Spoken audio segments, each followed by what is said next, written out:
হাজারো গুণে বড়া এই পালং শাক আজকে আমি রান্না করেছি মসুরের ডাল দিয়ে। আজকের রেসিপিটা অনেক মজা হয়েছে, দুর্দান্ত স্বাদ হয়েছে। আসসালামু আলাইকুম, কেমন আছেন সবাই? আশা করছি সবাই ভালো আছেন। তা আমার এই চ্যানেলের নতুন রেসিপিটা আপনাদের সঙ্গে শেয়ার করব।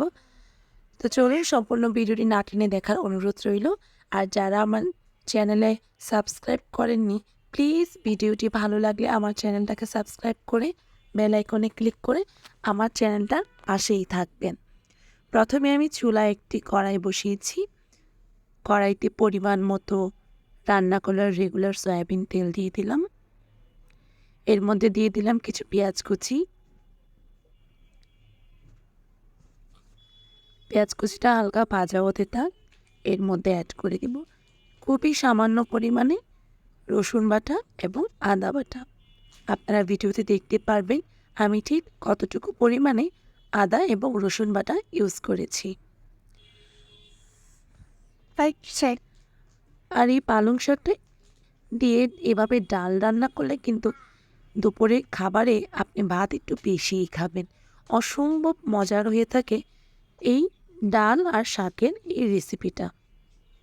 আমার বাসায় তো সবাই খুব বেশি পছন্দ করে, বাচ্চা থেকে বড় সবাই পছন্দ করে।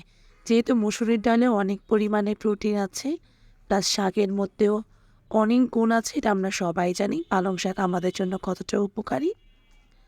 আর আমি এখানে কিছু ডাল আগে থেকেই ভিজিয়ে রেখেছিলাম, আধা ঘন্টার মতো ভিজিয়ে রেখেছি। সেই ডালটাকে খুব ভালো করে ধুয়ে আমি এখন এর মধ্যে দিয়ে দিলাম। পেঁয়াজ আদা রসুনের সাথে ডালটাকে খুব ভালো করে ভেজে নেব একটু।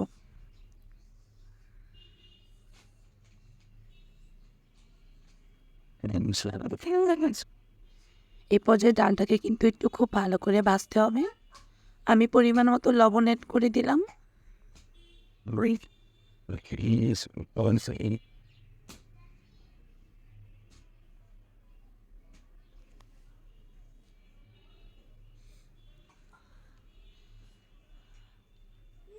আমার ভাজা হয়ে গিয়েছে, এর মধ্যে আমি হলুদ গুঁড়ো দিয়ে দিলাম। হলুদটা আপনারা একটু বুঝিয়ে দিবেন নিজেদের মতো আন্দাজ করে। এখন আবার আমি একটু ভালো করে ভেজে নিচ্ছি। আর আমি এখানে একটু সামান্য পরিমাণ লাল মরিচের গুঁড়োও দিয়ে দিলাম।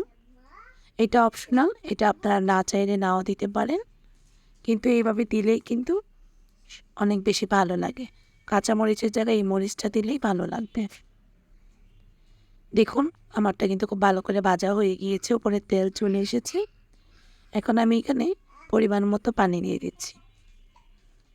পানিটা দিয়ে খুব ভালো করে মিশিয়ে নিচ্ছি। ঢাকনা দিয়ে ঢেকে দেব, বলক আসার জন্য অপেক্ষা করছি। বলক এসে ডালের পানিটা যখন এরকম পর্যায়ে চলে আসবে, তখন এই যে পালং শাকগুলো ধুয়ে যে আমি কেটে রেখেছি সেগুলো আমি এটার উপরে বিছিয়ে দিচ্ছি। এখানে আর কোনো পানি দেওয়ার কোনোই প্রয়োজন নেই, আর কিচ্ছুই দিতে হবে না। শাকটা দিয়ে আবার একটু ঢেকে দেব।